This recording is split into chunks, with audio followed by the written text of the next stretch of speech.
Dando a través de esta iglesia en la ciudad de Famayá, que dicho sea de paso, hoy con mi familia pudimos recorrer un poco, fuimos a mirar la ciudad y muy pintoresca la ciudad, la verdad bien completita, vimos algunas cosas, el hermano José también nos ayudó llevándonos a otros lugares que por ahí no los encontramos, pero estamos muy contentos, hasta nos sentimos demasiado agasajados por todos los hermanos, por su hospitalidad, por su forma de atendernos y ayudarnos en lo que necesitamos, y esto para nosotros es de gran importancia para el bienestar aquí nuestro en este lugar, y les puedo asegurar, hermanos, que hay mucho por qué agradecer al Señor. Bueno, nosotros, para quienes no pudieron estar ayer, por lo que veo parece que el número aumentó un poco hoy, hay más gente. De acá arriba veo a todos, acá veo quién está muy serio, quién se ríe, quién no. Acá se ve completamente el rostro de todos y veo muchos más ojos duplicados, oídos duplicados, porque todo es por dos, ¿no? Esa parte.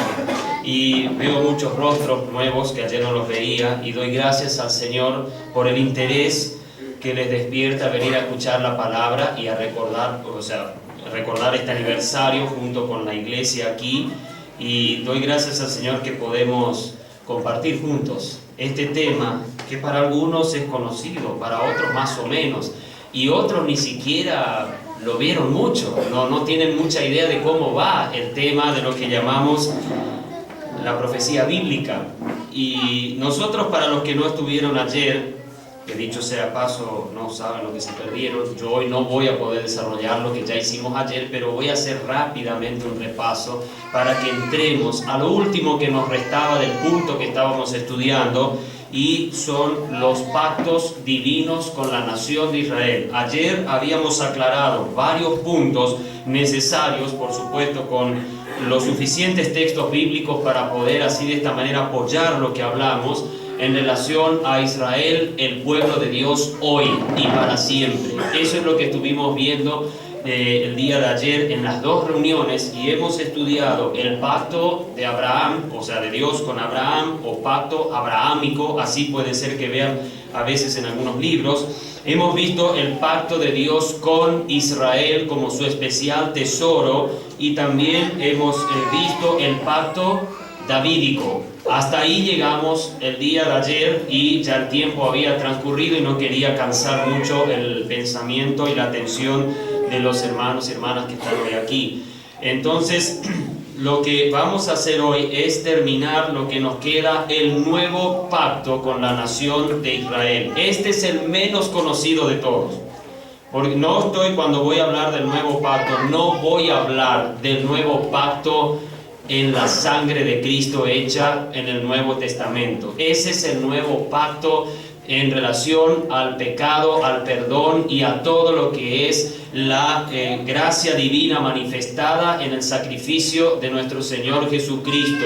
Su muerte por nosotros, el castigo de nuestra paz sobre sus lomos, y la sangre vertida en la cruz de Él en relación a lo que es la limpieza total y completa de nuestro pecado. Eso es el nuevo pacto en el aposento alto, que Jesús lo hizo en Mateo 26, lo pueden ver en Marcos 14, lo podemos ver también en Lucas 22 y Juan 13, cuando vemos el lavamiento de los pies. Todas estas escenas y distintas que se hicieron en relación al nuevo pacto en su sangre, en la sangre de Cristo, ese es el nuevo pacto en relación a la iglesia de Cristo. Pero hay un nuevo pacto que Dios va a hacer con la nación de Israel cuando vuelva Dios a tomar en cuenta a ese pueblo en forma directa, comenzando ya la gran tribulación, que si Dios permite, no sé si lograremos desarrollar entre las dos reuniones todo lo que tengo preparado para hoy. Espero que el Señor nos ayude. Y dicho sea paso, hay que mirar, yo tengo que controlar esto, porque yo hablo y a veces no me doy cuenta que el tiempo pasa. Entonces, por la duda, bueno, ¿hasta qué hora supuestamente es la reunión ahora? Siga nomás, dice el hermano. Bueno, prepárense, dijo, siga nomás. Entonces, aguanten. Bueno, vamos a hacer un repaso rápido de lo relacionado al pacto abrahámico. Hemos leído el capítulo 12 de Génesis, versículos 1 al 3, para empezar lo que fue la promesa hecha a Abraham su llamamiento y por qué Dios lo llamó a él. ¿Cuál era el fin de la existencia de Abraham en este mundo y por qué Dios lo eligió a él de una sociedad corrupta, pagana y idólatra, a su vez llena de ocultismo, satanismo y tantas cosas? Saca a este hombre. Él no le dice: ¿te gustaría ser un siervo mío y yo te voy a hacer unas cuantas promesas y vas a ver cómo vas a andar? Él le dijo: sal. Yo quiero que entendamos una cosa en relación también al tema de la profecía y a los pactos que hace Dios con los diferentes hombres que Él escoge en una forma soberana. Quiero que entendamos, hermanos, que Dios, o Jehová en el Antiguo Testamento, o el Dios del cielo, como ustedes quieran verlo, en la persona del Espíritu de Dios también en el Antiguo Testamento, siempre Dios opera en forma soberana porque así Él quiere y así se va a hacer y se va a lograr hacer lo que Él quiere que hagamos, lo que Él quiere que se haga. Aunque nosotros no entendamos cómo, por qué se suceden algunas complicaciones dentro del proceso del cumplimiento, en especial de lo que estamos hablando, de estos pactos, y no entendemos todo, pero no por eso no dejará de cumplirse lo que Dios le dijo a Abraham, a Israel como nación cuando hizo el pacto con ellos en el monte Horeb, y también a David, que es el que comienza el estado monárquico de la nación de Israel y comienza, por así decirlo, la ascendencia monárquica de nuestro Rey Jesús.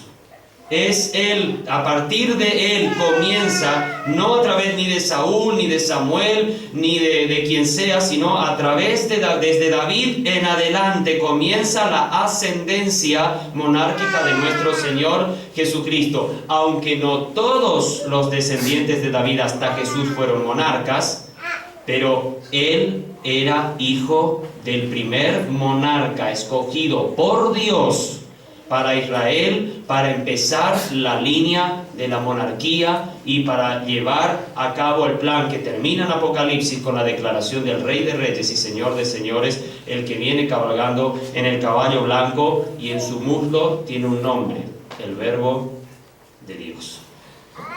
Ahí termina el pacto de David. Ahí, por así decirlo, viene la gloria del pacto davídico. Es lo que más o menos estuvimos viendo el día de ayer. Estos pactos que nosotros estudiamos, todos tienen una palabra clave. ¿Se acuerdan cuál es? O mejor dicho, frases claves también. ¿Se acuerdan cuáles eran? Sempiterno, perpetuo, eternamente, y la frase para siempre. Cuando Dios dice para siempre, es para siempre, le gusta a quien le guste. No importa la teología que estudiemos, como hablábamos ayer. No interesa qué teólogo nos interesa y nos gusta, si él está de acuerdo o no está de acuerdo. Yo debo saber que la Biblia me dice para siempre, y es eso. Ustedes pueden investigar esa oración, para siempre, esa frase, y pueden darle la vuelta que quieran gramaticalmente, y eso significa: no tiene fin. Eternamente no tiene fin. Y cuando se habla de eternidad en un pacto, no es un pacto que comienza en el momento que Dios lo da. En el pensamiento de Dios, esa promesa o ese pacto ya estaba antes que el mundo fuese. Cuando hablamos de eternidad, no sé cuántos estudian aquí lo que es el tiempo de Dios o cómo Dios se maneja en el tiempo, en la eternidad. Pero debemos entender siempre nosotros que Dios no se maneja en un tiempo cronológico como nosotros. Dios no tiene, dice la Biblia, principio ni fin. Yo no puedo entender lo que es una vida sin principio, o sea, sin un comienzo.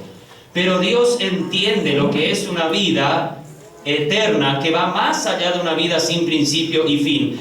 Dios vive y convive en el tiempo pasado, presente y futuro a la vez. Ya no entendieron nada lo que dije, seguro, la mayoría.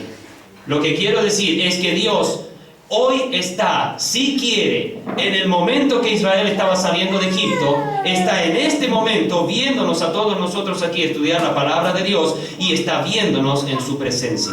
Nos sentó en los lugares celestiales. Él ya nos ve en su presencia, sabe quiénes seremos en su presencia, porque Él vive la eternidad.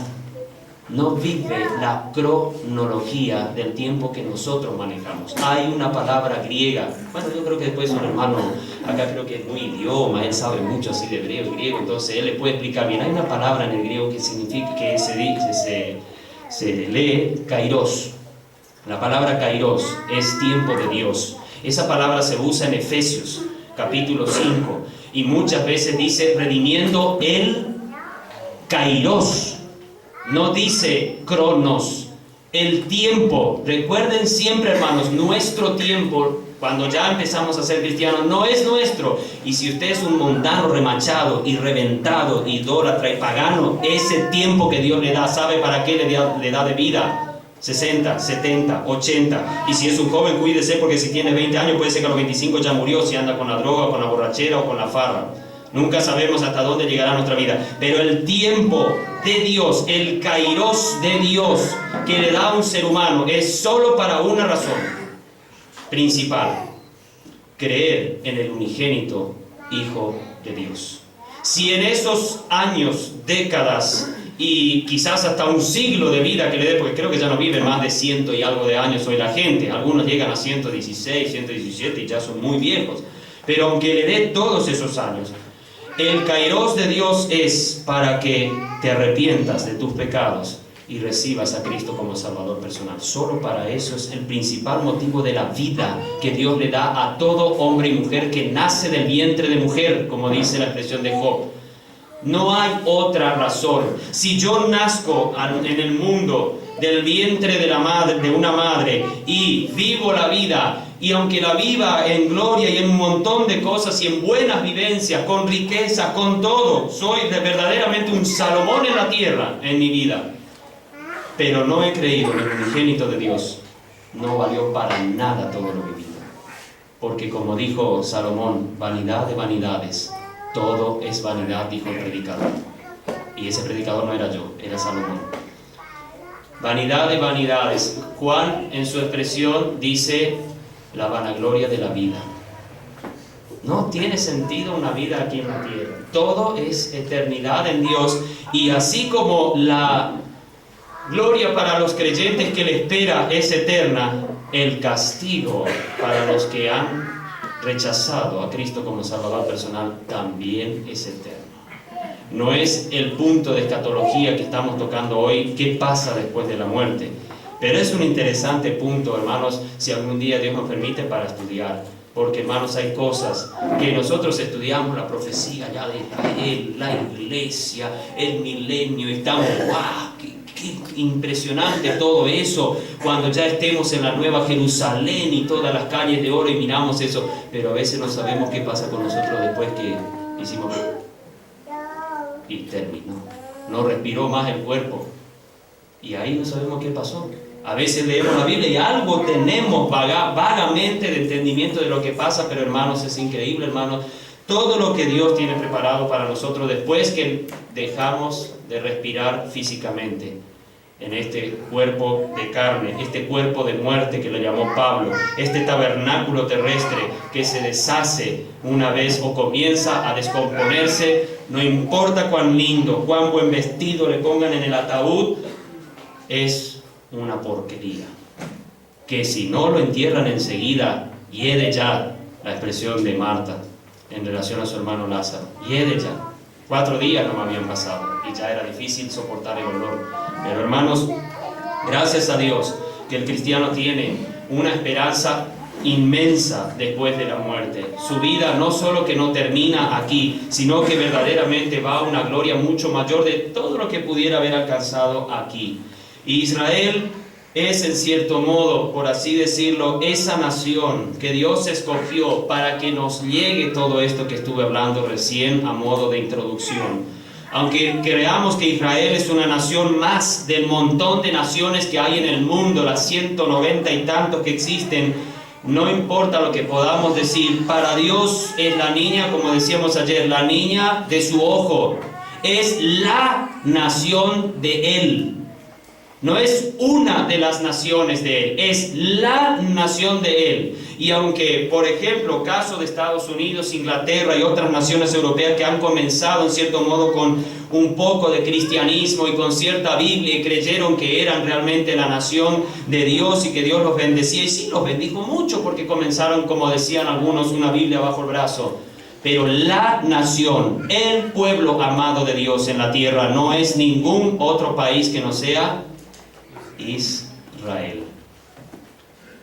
Por cuanto con amor eterno te he amado, te prolongué mi misericordia. A ninguna nación en el mundo le dice, con amor eterno te he amado. A ninguna, menos la nuestra. Solamente le dice eso a Israel. Y es un versículo que nosotros nos tomamos muy para nosotros. Decimos, ay, Dios me ama con amor eterno, cuánto me quiere y me asombra. Pero no miramos el contexto del versículo. Y le está hablando a la nación de Israel, hermanos. No lo está hablando a nosotros. Ni siquiera a la iglesia le está hablando ahí. O con todo, que por supuesto que lo ama con amor eterno. ¿En quién? En Cristo. Pero Cristo aún no había venido a morir por los pecados y la iglesia no estaba.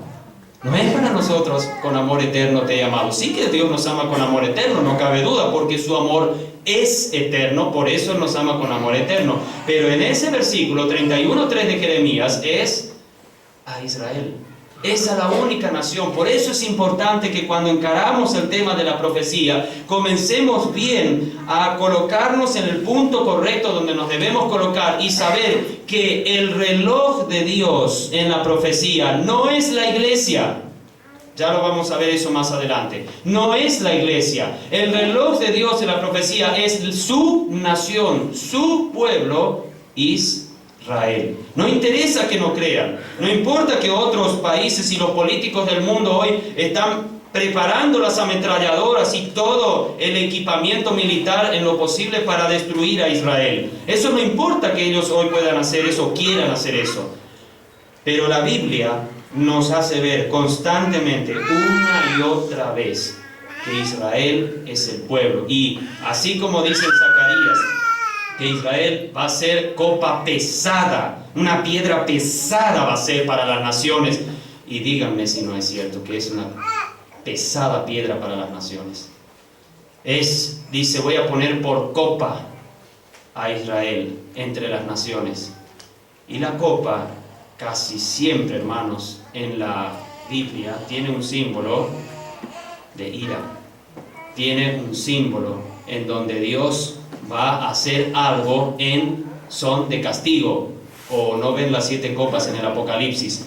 Las últimas 7 plagas y castigos que Dios va a derramar al final de la gran tribulación, antes que todos los ejércitos se reúnan en el valle llamado de Armagedón, capítulo 16 de Apocalipsis. Entonces, antes de eso hay 7 plagas, 7 copas, con todo lo que va a hacer Dios en los 7 sellos, las 7 trompetas y los 7 copas. Uno se pone a pensar y dice, ¿y así todavía no murieron tantos?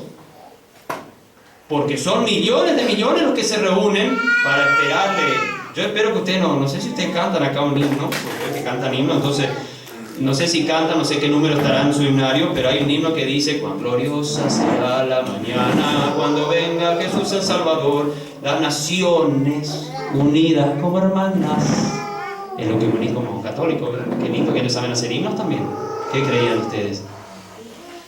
Ninguna parte de la Biblia dice que que las Naciones Unidas como hermanas, como predican muchos chiflados hoy del ecumenismo evangélico, dicen que todos nos tenemos que unir para esperar a Jesús. ¿Saben cómo le van a esperar a Jesús? Bíblicamente hablando. Porque Él tiene que, con una espada aguda que sale de su boca, destruir a todos los que le están esperando. Pero no para recibirle con brazos abiertos y decir, ¡viva Jesús! ¡Vino nuestro amigo Jesús! Como se lo predica hoy. No es unidas como hermanas. No es que Dios va a venir una mañana gloriosa. Nadie sabe la hora, ni el día, ni el momento del día en que Jesús va a venir. No puedo decir ni la mañana, ni la noche, ni nada. Jesús vendrá, como dijimos ayer, en la sazón que solo el Padre tiene en su sola potestad. Yo no puedo decir, ni un himno me puede mostrar que Jesús va a venir o a la mañana y que las Naciones Unidas como hermanas lo van a recibir. Es mentira. Las naciones no lo van a recibir, sí, lo van a recibir hermanadas para destruirlo, pero no para glorificarlo. Y esto es lo que tenemos que tener muy en cuenta. Dentro de todo eso está Israel, en ese recibimiento, y es donde está la restauración completa y entra a forjarse o a cumplirse frente a los rostros de los israelitas que sobrevivan la gran tribulación, el nuevo pacto que Dios va a hacer con Israel. Vamos a ver algunos pasajes relacionados a esto. Abran sus Biblias. El pasaje principal sobre esto es Jeremías, capítulo 31. Jeremías, capítulo 31, versículos 31 al 34.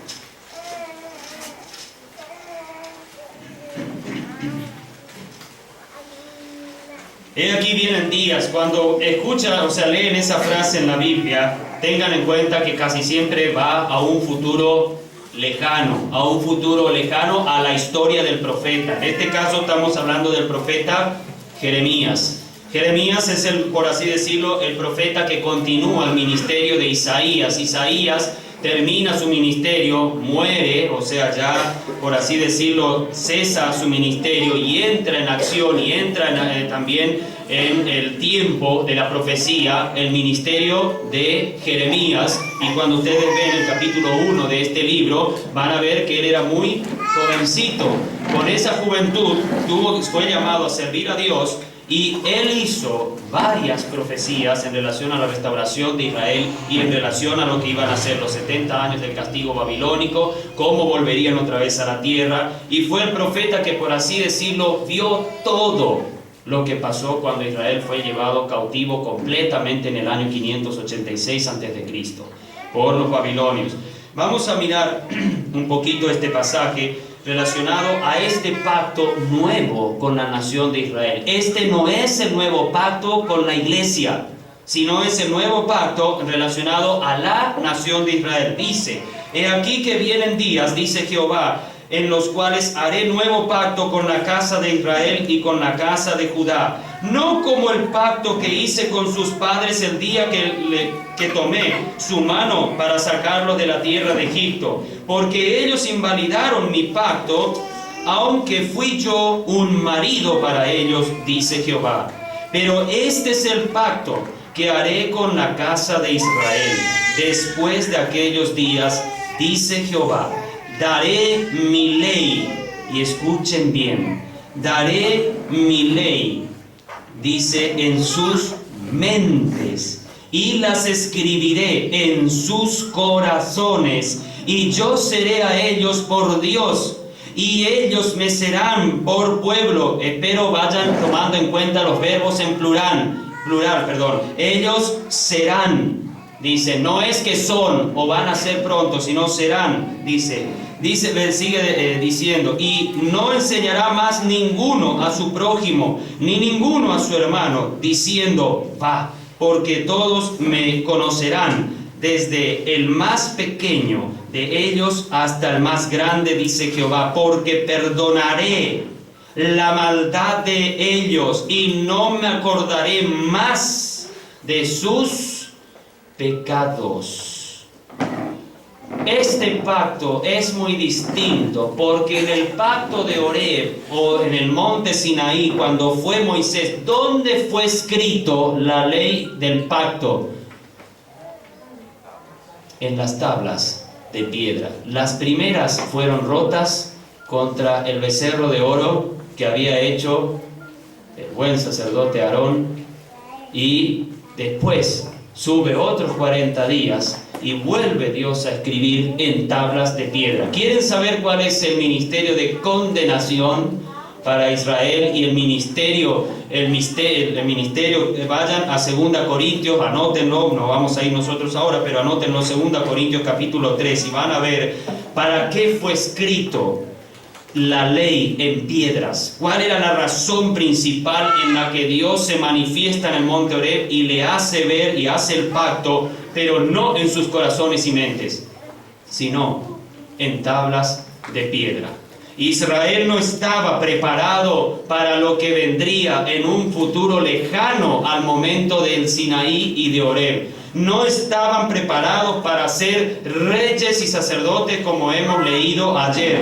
No estaban preparados todavía y madurados mentalmente y de corazón para entender realmente cuál es el reino de Dios para Israel. Y el reino de Dios tanto para Israel y que fue incluido, como hablábamos ayer, la iglesia dentro de ese reino, aunque en una edad apartada para la iglesia, e Israel cesa, como hemos visto, las maldiciones que tuvieron y por qué Dios los desechó, hasta Hechos 7 ayer. Entonces ellos no estaban preparados, ni la iglesia, hermanos, está todavía preparado para el verdadero reino de Dios que verdaderamente nos espera en el milenio a ambos grupos, pero con misiones distintas y con lugares de habitación diferentes. No vamos a alcanzar, creo yo, por el tiempo que tenemos para estudiar lo que va a ser la era del milenio. Pero hermanos, yo les he dejado, ahí hay unos bosquejos atrás para quienes quieran comprar, no es caro ni siquiera tampoco, así que, pero hay un estudio que se llama El Milenio.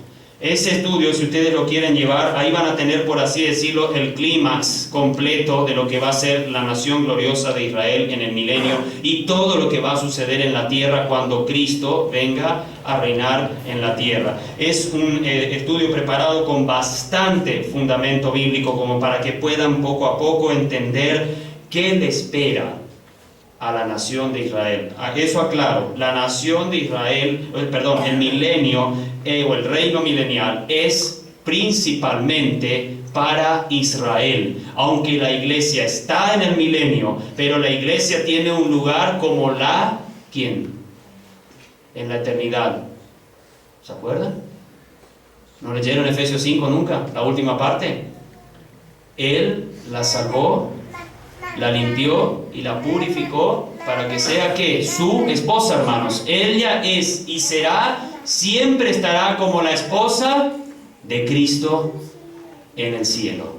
Ella será parte también del milenio de la iglesia, pero no en la misma misión y trabajo que va a tener Israel. Esto, para quienes quieran estudiar más a fondo, hay algunas copias de ese bosquejo, y si va a faltar, entonces tendrán que hablar con el hermano encargado aquí y él les ayudará a obtener todo ese material. Pero volviendo al punto en relación al pacto, recuerden, el pacto sinaítico era un pacto escrito en tablas de piedra. El nuevo pacto con la nación de Israel se escribe en sus mentes y en sus corazones.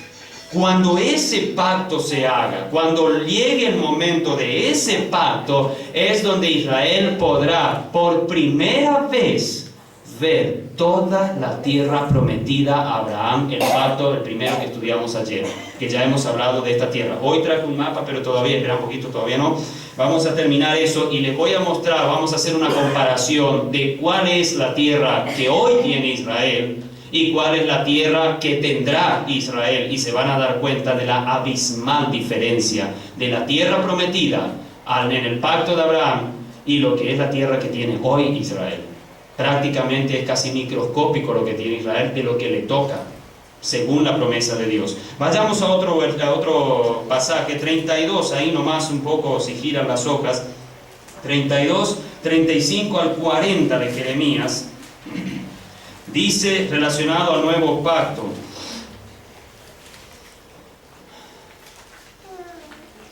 y edificaron lugares altos a Baal, los cuales están en el valle de los hijos de Hinnom, para hacer pasar por el fuego sus hijos y sus hijas a Moloc, lo cual no les mandé, ni me vino al pensamiento que hiciesen esta abominación para hacer pecar a Judá. Y con todo, ahora, así dice Jehová. Leo el versículo 35, que pareciera que no tiene nada que ver, para que entendamos que a pesar del pecado grave que cometía la nación de Israel en el tiempo de Jeremías, con todo eso, Dios le hace un pacto y le hace ver que ellos volverán a ser un pueblo redimido y lleno, como dice la profecía, del conocimiento de Jehová. Y ahí van a ver por qué van a ser llenos de conocimiento de Jehová. Y con todo, ahora sí dice Jehová, Dios de Israel, a esta ciudad, de la cual decís vosotros, entregada será en mano del rey de Babilonia, a espada, a hambre y a pestilencia. He aquí que yo los reuniré de todas las tierras a las cuales los eché con mi furor y con mi enojo e indignación grande, y los haré volver a este lugar, y los haré habitar seguramente, y me serán por pueblo, y yo seré a ellos por Dios, y les daré un corazón y un camino, para que me teman perpetuamente, para que tengan bien ellos y sus hijos después de ellos, y haré con ellos pacto, ¿y qué palabra sigue? Eterno, que no me volveré atrás de hacerles bien, y pondré mi temor, y escuchen bien, en el corazón de ellos, para que no se aparten de mí. El temor de Jehová en el monte Sinaí fue a los ojos de la nación de Israel. No vamos más nosotros, ve tú por nosotros, porque no queremos morir delante de Jehová, dijeron. No hubo temor en el corazón de ellos, sino a los ojos de ellos. Todo era visible y una señal portentosa de parte de Dios que se revelaba ante Israel en el monte Sinaí, en la parte baja. Y eran rayos y truenos y fuego, y ardía el monte, dice, cuando miramos la llegada de Israel al monte Sinaí, cuando salen de Egipto. Ahora Dios dice que el temor de ellos estará instaurado no a la vista y a la expectación de lo que ven, sino que temerán a Jehová de corazón. Y es lo que siempre buscó Dios en Israel. Y muy pocos fueron los que tuvieron ese temor de corazón ante Dios. Fueron muy pocos, como hablábamos ayer, los que alcanzaron buen testimonio de parte de los antiguos, que nos cita el autor a los Hebreos en el capítulo 11 de su carta. Y por la fe, Abraham, primero Abel, y ahí sigue por Enoc, y continúa por Noé, y continúa por Abraham, por Isaac, Jacob, y así va siguiendo la historia de la nación de Israel con diferentes personajes. Fueron muy pocos los que entendieron lo que era temer a Jehová de corazón. Muchos solo temían a Dios cuando empezaba el castigo, y porque empezaban a ver que todo se desmoronaba alrededor de ellos. Pero pocos temían a Dios de corazón y lo servían porque entendían quién era Jehová. En este pacto nuevo que va a hacer Dios con Israel, no solamente escribirá la ley en sus corazones y en sus mentes, sino que también a su vez va a colocar un temor en ellos para que les sirvan en paz y en completa redención, como lo vamos a ver enseguida más adelante. Vamos a Romanos capítulo 11 para terminar ya con esto. Vamos al Nuevo Testamento ahora, que es más conocido para ustedes porque lo leemos más. Pero en Romanos capítulo 11 hay un pasaje que es muy bueno que ustedes lo tengan casi de memoria, relacionado por supuesto a Israel. Esto no está relacionado a la iglesia, lo que vamos a leer ahora. Versículo 26 al 27. Y luego todo Israel, no la iglesia, y todo Israel será salvo, como está escrito: vendrá de Sión el libertador, que apartará de Jacob la impiedad. Y este será mi pacto con ellos, cuando yo quite sus pecados. ¿Entienden? Cuando yo quite sus pecados. Ustedes leen el capítulo 11 del capítulo del libro de Romanos, o sea, de la carta a los Romanos, y ustedes ven que en este capítulo se habla de olivo silvestre, de un injerto, se habla también de el que les desechó, las ramas naturales, las ramas injertadas y todo. Y algunos empiezan a leer y no le encuentran la vuelta al capítulo, les cuesta un poco, no es nuestro tema, pero hermanos, ayer yo les decía que el fundamento doctrinal de la iglesia está ¿dónde? En el Antiguo Testamento, y nuestra enseñanza de vida está así en el Nuevo Testamento como iglesia, Pero el Nuevo Testamento tiene su fundamento ¿en dónde? En el Antiguo Testamento. Toda la Biblia es la palabra de Dios. No solo el Nuevo Testamento, porque ahora estamos en la era de la iglesia. Hacer teología, hacer doctrina en la iglesia sin tomar en cuenta el Antiguo Testamento y yendo al Nuevo, podemos estar errando y haciendo una falsa interpretación de las Escrituras. Recuerden lo que hemos hablado ayer de algunos sistemas teológicos que han brotado a través de la historia, comenzando desde los mal llamados padres de la iglesia o padres apostólicos antes de estos, y también todos los grandes teólogos que se levantaron, que muchos de ellos dijeron cosas muy interesantes y bastante buenas y profundas, pero en algunas cosas lamentablemente han errado mucho. ¿Por qué? Por negar la escritura antiguo testamentaria. Han dejado solo el Nuevo Testamento. ¿Y saben quién comenzó este tema de decir solo el Nuevo Testamento es Biblia? Marción. Marción era tan inteligente, supuestamente era tan inteligente, que él, por ejemplo, bueno, Mateo no existe, esto no es Biblia. Tampoco Marcos no es Biblia tampoco. Juan no me sirve tampoco. Lucas sí, ese sí puede servir, ese va a andar. Después miró el libro de Hechos y dice, no ayuda mucho. Entonces dejó todas las cartas paulinas. Pedro tampoco no vale. Apocalipsis menos, ese es mucho terror. Entonces ese sacó también. Y entonces dejó una Biblia solo de Lucas, las cartas paulinas, y no me acuerdo bien ahora si era Santiago o cuál otra carta, era toda la Biblia que le presentó a la iglesia. Por eso nace en la época de Marción el deseo y comienzan a formarse los llamados sínodos y concilios para empezar a forjar el Nuevo Testamento, o sea, el canon sagrado del Nuevo Testamento. Cuando aparece esta herejía de Marción y el mensaje, porque negaba la deidad de Cristo también, o sea, la deidad del Padre y del Espíritu, para él era solo Cristo, Dios, listo, ¿no? Ahí nace la doctrina del solo Jesús, ahí nace la doctrina de los unitarios, de los brahmanistas. Ahí vienen todos ellos, ahí está, Marción es su padre teológico para todos ellos. Entonces, nosotros tenemos que saber, hermanos, que no podemos hacer teología y doctrina bíblica sin tener en cuenta toda la Biblia. Y para los que les gusta estudiar mucho la Biblia y quieren entrar a estudiar las doctrinas fundamentales de la Biblia, les voy a decir dónde tienen que comenzar a estudiar todas las doctrinas fundamentales de la Biblia. Comienzan en Génesis y terminan en Apocalipsis. ¿Entienden? Todo es un proceso. Cada doctrina es un proceso que se va revelando a lo largo de la Escritura hasta Apocalipsis 22-21. Todas nacen en Génesis. Usted quiere estudiar adoración, va a tener que comenzar con Génesis, capítulo 22, versículo 5 en adelante. Muchos creen que la adoración o que el tema de lo que es, bueno, decir, vamos a cantar. Y ustedes saben que hace unos años, la década de los 80, yo era todavía bastante jovencito para esa época. Pero ¿saben cuál era la frase, el eslogan de muchos predicadores y maestros? Era decir que adoración es una canción metódica donde usted levanta las manos, repite frases muy suaves, un órgano sonando, una guitarrita punteando así, unas cositas así, poquito, muy suave. Entonces la mente de la gente empezaba, parece los animistas ahí estaban y levantan las manos. Eso es, hermanos, adoración. Y así lanzaron las escuelas y los seminarios de adoración.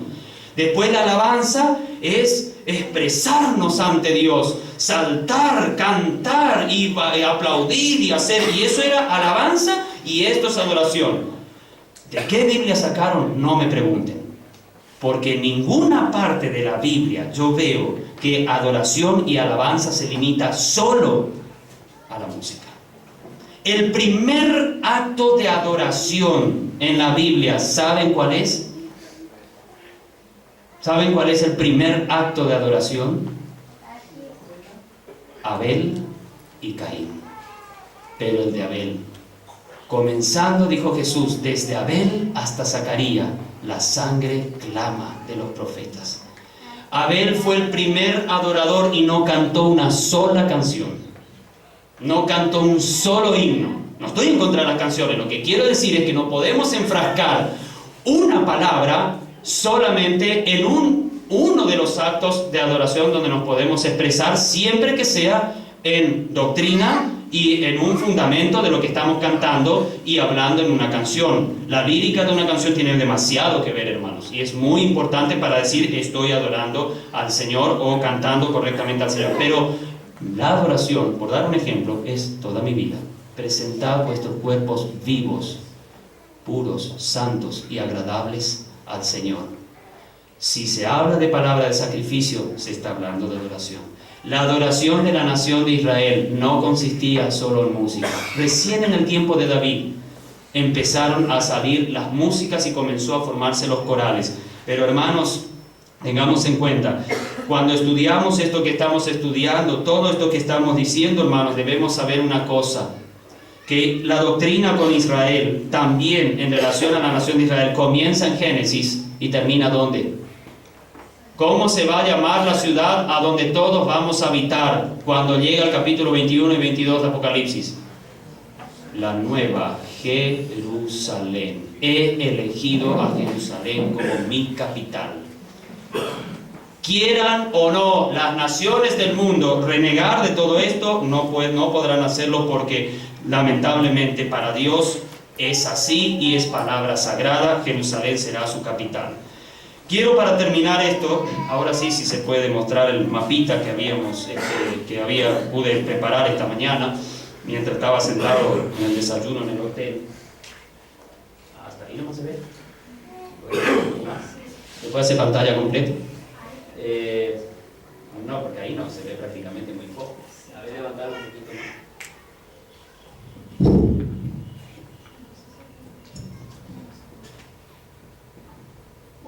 Bueno, vamos a tratar de ir levantando de a poco. Ustedes van a ver que aquí, esto es todo lo que está en rojo, estas circunferencias y todo esto que se ve es lo que es la tierra prometida en el capítulo 13 y 15 de Génesis que vimos ayer.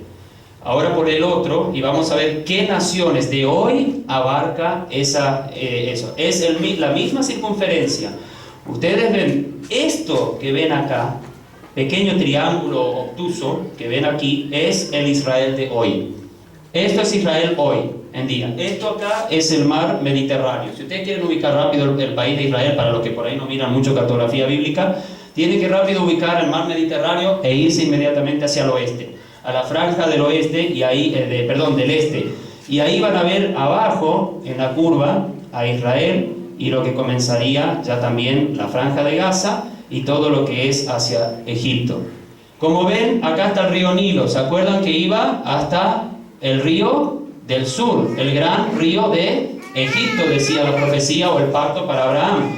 Y el Éufrates al norte, que es la parte sur de Turquía hoy en día. Hoy toda esta zona es Turquía. Fíjense que aquí está Siria al norte, que es tremendamente importante en extensión, pero fíjense cuánto le pertenece, no es que le va a pertenecer, le pertenece a Israel.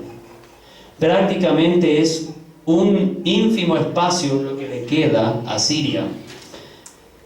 Todo esto acá son los grandes amiguitos que tiene hoy Israel, Transjordania y los palestinos. Hoy se está hablando mucho, ya el Vaticano aceptó a Palestina como un estado independiente y como un país más, que nunca eran países. Ellos solamente eran un grupo de militantes del Islam de diferentes flancos, y ahora todo esto es, y este gran país que vemos acá abajo es Arabia Saudita, hacia el sur, y fíjense que la mitad casi, o sea, todo un buen porcentaje del norte de Arabia Saudita pertenece a la prometida tierra que Dios le hizo a Abraham. Un buen porcentaje también, prácticamente casi un 50% podríamos decir, de Irak hacia el este le pertenece a Israel. Le quería traer esto para que vean lo que más o menos abarca la promesa. Fíjense que los dos canales del Mar Rojo y prácticamente hacia abajo, la mitad del Mar Rojo es de Israel. Cuando Dios le hizo la promesa, a ver si se puede bajar el otro mapa, a ver si tiene si está el mar, no está, no se puede ver, pero levantamos al otro otra vez. Aquí hay un mar, por aquí, por esta zona, que se llama el Mar muerto. En ese lugar más o menos estuvieron Sodoma y Gomorra, y al noroeste está la ciudad de Betel. Ustedes cuando miran el capítulo 13 de Génesis, y cuando él describe, ahí hay un problema con el sobrino de Lot, y dice que estaban en Betel, en esa ciudad que significa ciudad de Dios o casa de Dios, mejor dicho. En ese lugar es donde Dios le hace la promesa de toda la tierra que le daría, y de ahí se para Abraham y empieza a observar hacia el occidente, hacia el oriente, hacia el norte y hacia el sur, y todo lo que ven tus ojos te daré. Desde ese lugar, casa de Dios, es donde comienza a mirar a Abraham todo lo que le iba a pertenecer a su descendencia en su momento, que le pertenece por pacto hecho de Dios con Israel. Así que, hermanos, terminando este punto aquí, quiero decirles que respetemos a esta nación.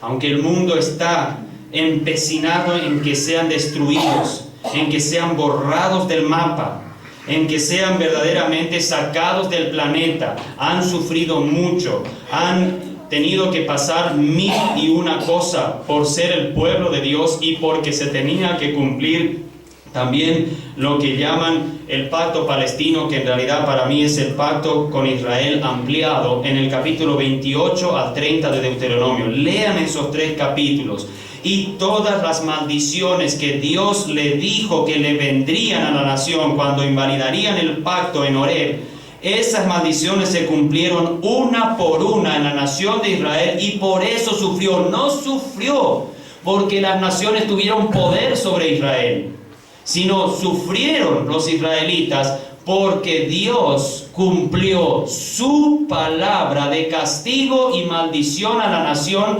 porque le desobedecieron a Él. No porque fueron un pueblo malo entre las naciones, porque le desobedecieron a Él. Dios, aunque los desechó desde Hechos 7, porque no quisieron oír más la voz del Espíritu, y apedreando a Esteban determinadamente le dijeron a Dios: fuera con este, no queremos saber más nada, ni del Espíritu, ni de Cristo el Mesías, ni tampoco de ti, Señor. Nosotros queremos a nuestra manera las cosas. ¿Quieren a su manera? Yo les voy a dar a su manera. El pacto está escrito, ahí les va para todos ustedes. Y así comenzó. Desde el año 70, cuando cae Jerusalén en manos del general romano Tito y se destruye el templo, de ahí en adelante esa nación fue la desgracia del mundo.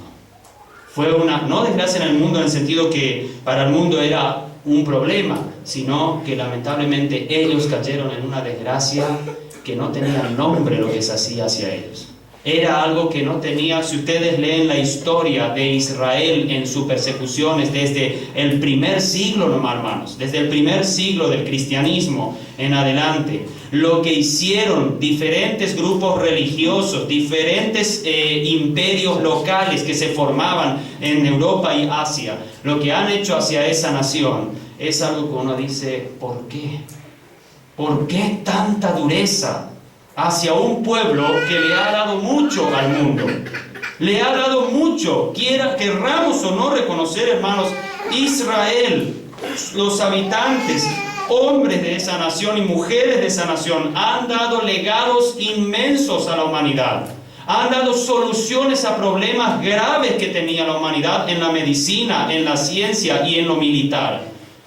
Pero jamás se le dijo: gracias por lo que nos ayudaron.